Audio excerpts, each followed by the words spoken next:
Nico Rosberg gives clear no to F1 job query after losing to Lewis Hamilton in Extreme E.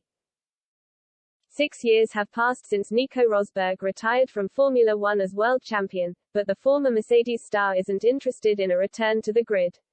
At least not in any capacity that takes up as much of his time as he became accustomed to during his decade-long career as a driver. The demands placed on a team principal would require just that, leading Rosberg to give a resolute no when asked if he'd be interested in taking on the role. He was in his prime and at the top of his field when he retired in 2016, aged just 31, prioritizing personal time with his wife, Vivian, and 2 young daughters. Rosberg remains invested in motorsports and recently saw his Extreme E outfit finish a narrow second to Lewis Hamilton's Team X44 in the 2022 championship. Those commitments are made easier by the fact Extreme E doesn't take nearly as much of his time, however, leading Rosberg to give a straightforward response when asked about heading up an F1 outfit. "It's a good question," the German told AS.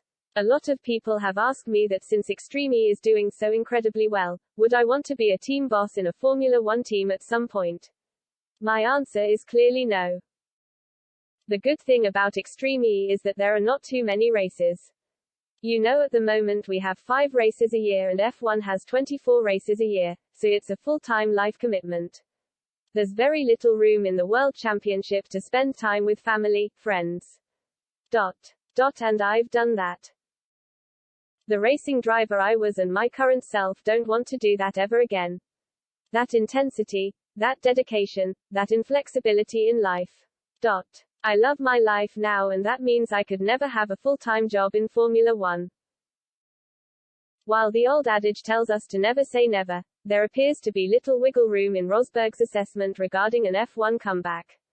The 37-year-old spent 11 seasons in the sport, the last 7 of which were particularly intense after he left Williams to contend for titles with Mercedes. Sebastian Vettel cited a desire to spend more time with his own family when he retired earlier in 2022, while Max Verstappen recently spoke about his own timeline in F1. The Dutchman is contracted to drive for Red Bull until the end of 2028, but Verstappen has said he could leave the sport altogether at the end of that deal.